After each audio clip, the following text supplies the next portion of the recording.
All right, good morning from South Georgia, USA, and greetings to the entire world. We are rooting or attempting to root some Improved Celeste Fig trees. We're going to show you the entire procedure, materials, and how we do it. This is the rooting medium. We use it 100% out of the bag. We wet it until you can make a ball in your hand, mix it. I'll show you how to do that. So we're gonna, this is the first ingredient. Okay, this is the Pro Mix. It is had water added, mixed up thoroughly until it will make a ball like this. And if you squeeze really hard, there's some drops of water right there coming out. See it? That's how you want it to be, and it will make a ball like that. This is the consistency that is recommended by the experts on YouTube. Seems to be okay though. This is how we're doing it. And this is our grow bags. They are ordered off of Amazon. You can get what it is from that. Okay, we open them up. I like to stick my fist down in there. This is my own innovation, these little grow bags. I haven't seen anybody root stuff like that, but I'm doing it this way. And we put the bags, we fill them up, tamp them down, or shake them just a little bit. In fact, I'll do one. And we put them in this kind of tote right here. These are under about $2 at Lowe's.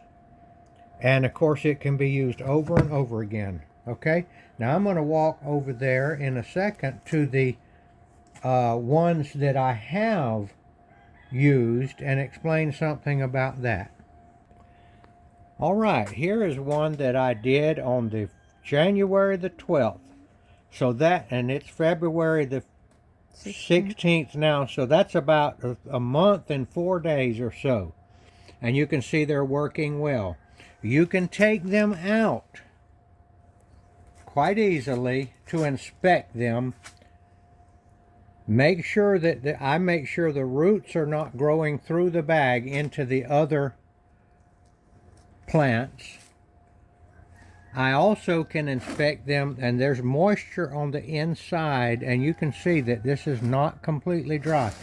I don't put them in full sun because this will become a greenhouse effect and get too hot there. So I have them somewhat shaded, okay? And I have then, when they do get roots growing through the bag, you'll see just a little bit. In my opinion, that's when you need to up pot them before the roots just grow into the other bag and make it hard to come out, to take it out. It usually takes a month or whatever. And then I up pot them into a bag, into about a 3-gallon pot. And then I still am letting them be partially in the shade for a little while. Okay, we'll show you how we fill the bags up and how we put them in the container. All right, next step. I like to run my fist down in here and just kind of open it up. It's not hard, but I have a small fist. A big hand will not probably go down in there. And it's just simply a matter of filling it up. I do shake it a little bit to make sure the bag opens underneath. I don't want to get it real tight.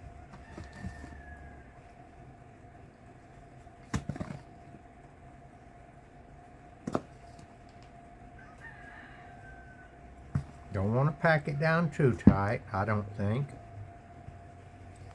And I do give it a couple of shakes here.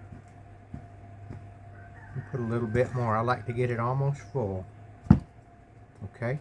Now, the next step is putting it in the tote. I like to be consistent, so I usually try to put the seam to the inside. Now, you have to, these things, you have to make room for them. Kind of push these up just a little bit. And there you go. Seam to the inside. It's in there nicely. Now there's room for the last one. Now, I'll fill this up and now I'll show you how we do the cuttings. Okay, this is what we're doing now. This method, I call it the bellet grow bag method. And another way of rooting figs is in these kind of pots right here. These are in trays. This works too. You can see it's working here, and I've got some more down there that are that way too. And another way is to put it in tree pots, but I find them to be too big and to use too much medium. Okay, if this turns out to work just as good as this as far as rooting, which I think that it will, I prefer this, and I'll tell you why. It's very easy to move these around. It's got 8 in it. Now these guys here are somewhat larger, and then these guys over here are really hard to move around. You've got to reach under it to make sure that it doesn't buckle. And I just prefer the smaller package. Now, if you're in some kind of a commercial situation, got tables and all that, maybe you might want to do this. But I like the convenience of this size right here. Now these right here, I bet you some of the roots have grown through. I've already up potted this one. See, there's a hole in this one because the roots had started to grow through a couple of days ago. Now I'm going to see if any of this has. You can see the root right there growing. See there? And yes, the roots are definitely growing, but I don't see them coming through the bag. But I do see, aha, this one right here. I don't even see any leaves on this, but I do see a root coming through right there. Big root in there. Now why this is not sprouted yet, I do not know. But it's certainly rooting. I don't understand it because usually they have leaves, but you can see the roots are doing their thing. So that one right there, the roots are coming out. Let's try this one. This one right here, the roots are definitely coming out. Here's one right here. And then you can see the root down there coming out. So this one right here, I feel like it would be just fine to go ahead and up pot it into a 3-gallon pot. Alright, so the reasons I like this, it's more convenient for me. It holds 8. I don't have to take it out of the bag to up pot it. The roots grow right through this bag. This right here, this guy right here, when I up pot it, I'm going to have to take it out of this container somehow. And it may damage it a little bit. This is cheap too. That's another reason I like it. Okay, and when I do up pot these, I do trim the excess off of here with scissors because I just don't like the way it looks sticking up in the pot. So you can see this one over here. I have trimmed the grow bag back. In fact, there it is under there. See the grow bag right there? I've trimmed it off. It's there still. I just think it looks better, and also I just think it looks better. It interferes with watering too. Okay, now we're going to go back and finish this, root these up a little bit, and I'm going to say some more things about how we do the rest of this process. Okay, these are cuttings that I got actually ordered off of Etsy. You just go on Etsy and look fig cuttings, and there's people selling them there. Also, you can go to Fig Bid, and there are other ways to get cuttings. Now, I've tried some of these big fig auctions that I see, but I can't seem to work their websites and all. These guys that come on with these huge auctions where they sell a whole bunch and they claim it'll be sold out in 10 minutes and all that. I have yet to understand how that works. But I know you can go on Fig Bid and order them. You can go on Etsy and order them. You can, once you get your trees going, you can take them off of your own trees. Now this is an Improved Celeste, and it's written on there. This is a it's not a real hard wood because it's slightly green. I like them like that. Now this one right here has got 1, 2, 3, 4, 5 nodes. Now they recommend, and they are the experts on YouTube, of which I guess I'm trying to be one of them. 2 nodes under and 2 nodes above. Well, since this has 5 nodes, I could do 1 node under the ground and 1 node above it, but I don't need to stretch it that far. So I'm gonna I'll show you how I prepare it, okay? Now, some people skip this step. Here's the bottom, and you know that because it's angled. That seems to be a standard thing to do, is angle the bottom where you won't get mixed up. And here's how to see on almost all plants which way is up. Okay? If we will look at that right there, we know this is up. All right, you see that little thing right there? I'm going to say it's shaped about like this, and then there's a little circle above that. See it there? I call that a smiley face almost, okay? Smiley face. And this is the bud. That's how you know. If you got it upside down, the smiley face will be a frowning face, you see there? Now some plants, it's harder to see this. They're not as, but figs have a really pronounced way of seeing. You can definitely see it. Here's another one here. Now this one right here is very well pronounced, and there's your node. Now I'll tell you something else about this particular seller here. This seller dipped the top of it in wax to prevent drying out, but whatever kind of wax he used, it's coming off. So I'll say he didn't use very good. Let's see if this is wax. Yeah, see the wax comes off.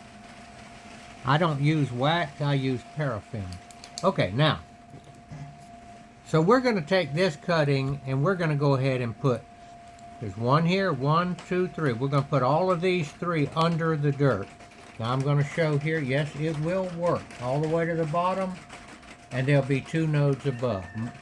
They say that more nodes underneath, a longer stem underneath, gives you a better chance of rooting because you've got more chances. Okay, this is what some people do and some don't.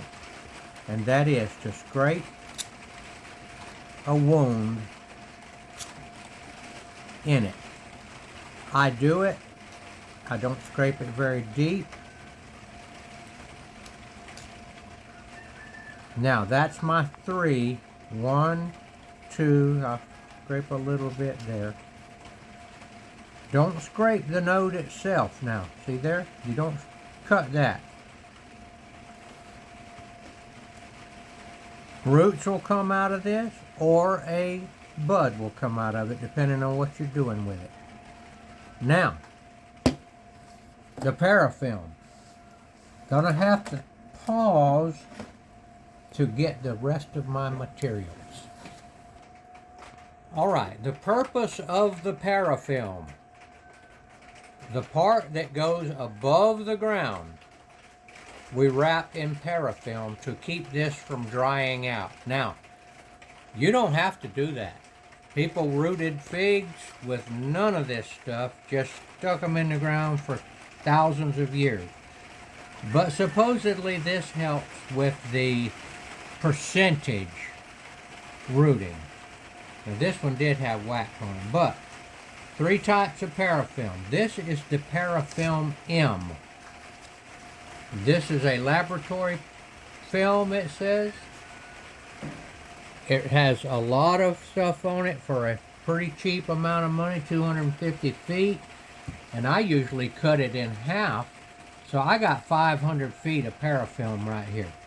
The more expensive option is one called budding tape. This right here, I will show you. It comes off. This stuff here is more flexible and a little easier to work with, just a little. Now it is perforated so that when you pull off a certain amount, there's the perforation, a piece comes off, okay? This is the most expensive way to do it. I also use this in grafting, and I use this too. And then you can get a kind of a cheap roll of it. This is kind of thick kind of stuff, but it is parafilm, and it's only this wide. I like this. For the money, I like this. It's a little harder to work with. It's a little bit stiffer. This, and I'll show you how I do work with it, okay? So I like to cut it in half, okay? Because I don't need a wide piece, that wide. The wide piece is wasteful, and it's hard to do. So I cut it in half. You see, I've already done it. Cut a piece off, kind of wiggle it like that so that the paper comes loose. This paper keeps it from sticking together. And when you separate it, come on thing, give it a little bit more. And the paper actually tore then, and that's good. The paper tore, but the parafilm doesn't. So now you have a piece of parafilm. You'll learn how to work with it. You stretch it very slowly, you see, and work with it and wrap it, okay? I'm going to show you the difference in the two.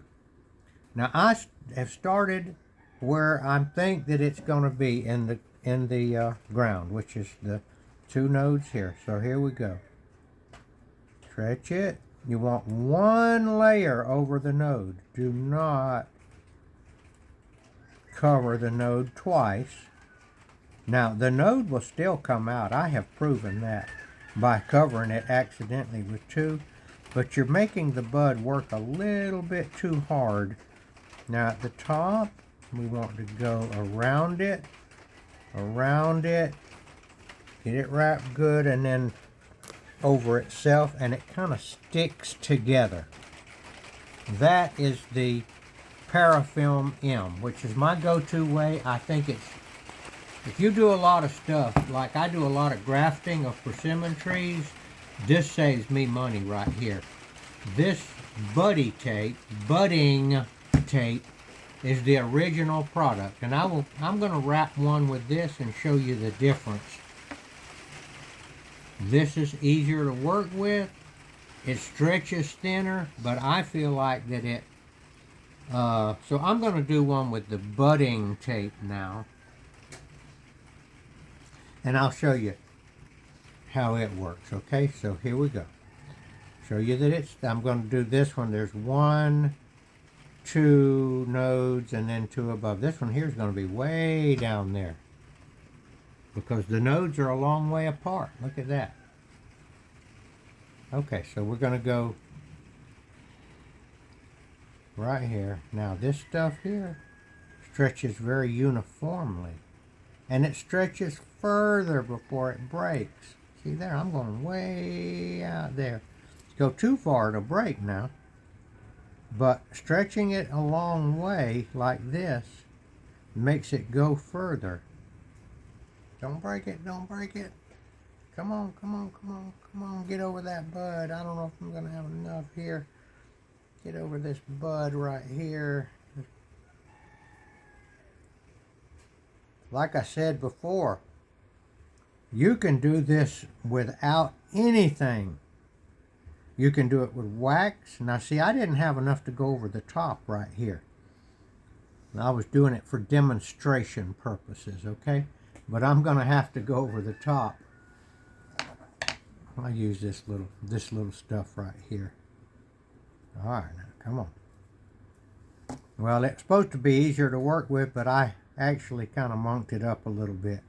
This all is part of your learning process of how to work with these materials. I'm going to get this one and just finish it out. This works good too. I'd like it to be a little wider, but if you've got small pieces, you can actually keep it on the roll like I'm doing now and wrap it. Keep it on the roll. And this bud is right at the top, which is not convenient, but that's how the man sent it. And so it's okay. That bud's out of the tape just a little bit. I'm not worried about that too much. Okay, now, next step.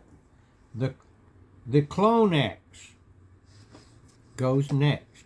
And once again, I will say this. This is not necessary. But I am convinced that horticultural universities through the years have discovered that this chemical, which is indole 3-butyric acid. Indole 3-butyric acid.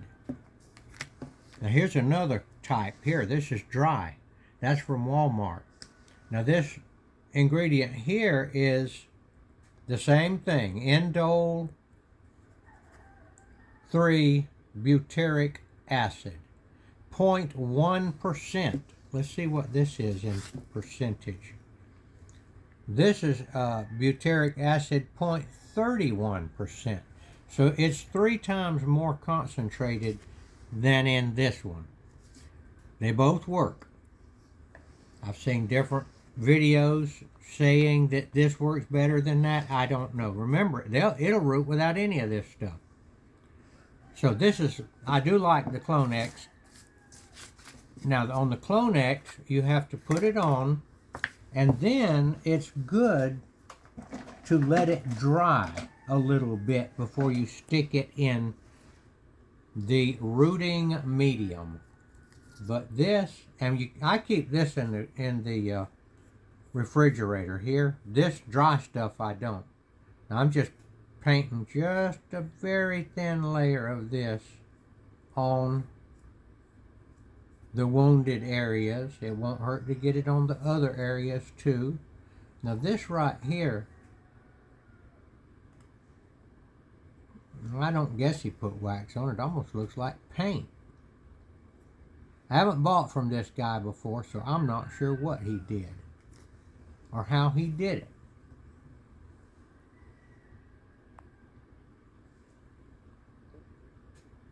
I'm going to cut that bottom one off, and I'll tell you why.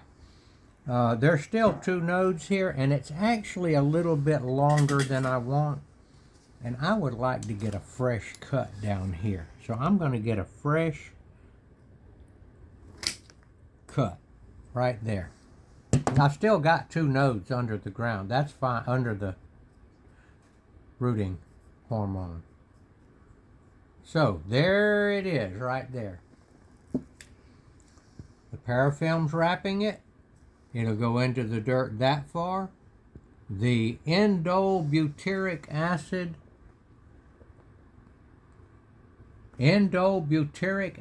of 0.31% or Clonex is on there. Next step, and we're about to wind this down here, is to get it in the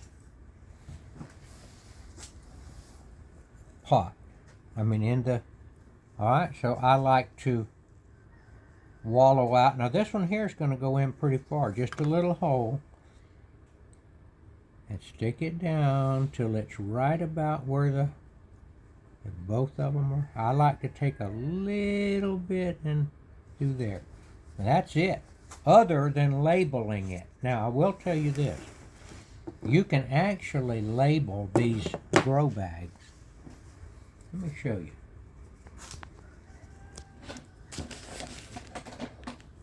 Now this one right here, and I'm going to label the box also, but this one is Improved Celeste. So I found out that there's an I.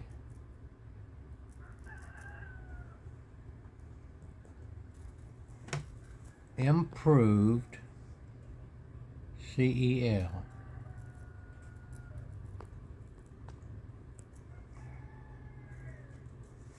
And that stays on there pretty good. I could put a P right there and really get it down. IMP. I'll know what that is. Okay, you could label these bags too. Okay, now, why I like this? I like the size of the package. I can handle it. I don't have to take this bag off when I up-pot it. These Bellet grow bags are cheap. This is $2 right here. I do use 100% Pro Mix BX. Now let me tell you about that. I will tell you one other thing. That is a 60-pound bale. It cost me $57. But we're going to round it off. I found a local ag dealer here, or ag place, seed place, and they ordered it for me much cheaper than I could order it on the internet. Well, that's because when you order something like that from a company in Ohio, they got to charge shipping. That brought it to $100-something. I was able to get it for $57. Let's round it off to $60. This has 61-gallon pots full in it. I measured it yesterday. A 1-gallon pot. Where's my 1-gallon pot? It's right here, I believe, yes. This is the pot I used. That's a 1-gallon pot. Okay? This bag that's rounded off to $60 will fill up 60 of these. So these, it costs $1 to fill this up right here. This right here, my guess is that it costs $1 to do this, roughly. I didn't measure it, but 8. So around maybe 20 cents, maybe around 20 cents per fill up right here. So we got 20 cents in this, maybe a little less. About 10 cents in this bag. This is a cheap way to do it right here. Okay. Now, what we're going to do now is finish this up. And I hope that this has been helpful. I know it's been long-winded, but this is my method. But I'll tell you this, you need to get your hands on this stuff and do it yourself. We learn by doing. Our hands learn these things. And working with these particular products and these different films and pro mixes and bags and all that, this is a wonderful hobby, and it is also a lucrative hobby. I can tell you this Improved Celeste tree, a small one, about that big, if you buy it at a nursery, it's going to cost you about $40 for the tree. All right? I bought some at Lowe's because I needed to get cuttings from it. And I didn't want to wait. So I bought, and they were around $40. So I've got potentially 40 times 1, 2, 3, 4, 5, 6, 7, 8 right here. I paid about $10 for these cuttings here. So let's just say 40 times 8. 4 times 8, that's about, just round it off, that's about $300 worth of stuff right there in that little box right there. All of them may not take. Let's just say half of them take. You're still ahead $150 selling it. You can go to your flea market and sell these things. You can sell them online. You can give them away, or you can plant them on your own place. We're going to be trying to continue to show you these things as we move along. All right, I thank you for watching, and will once again not forget our Lord and Savior Jesus Christ, who is the Savior of the world, who promised that he could give you eternal life based on one simple thing, and that is that if you believed in him, put your faith and your trust in him. If you do not believe, and if you have not put your faith and trust in Jesus, I would highly recommend that you look in the Bible, in the Gospel, I would say, of Matthew, Mark, Luke, and John. Don't go try to read the whole Bible. You don't need to. Inform yourself about it. Make an informed opinion about what you think of Jesus. Do it now. Do it fresh. Do it. It's time to do it now, because we are not going to be able to get out of this world alive. I'm just saying, I think it would be a smart thing to do for you to check that out and give Jesus another chance. He's ready. He wants to save you. It's his business how he does it, but he said if you believed on him. Now, if you don't know that much about him, I don't think you can make an informed opinion. Just like you are spending your time watching me do that, you're learning from what I'm telling you. Learn about Jesus. Learn about me, he said. All right, that's my advice to you. And if you're watching this right here, that means you're interested in gardening. And I thank you for watching, and I hope it's been helpful.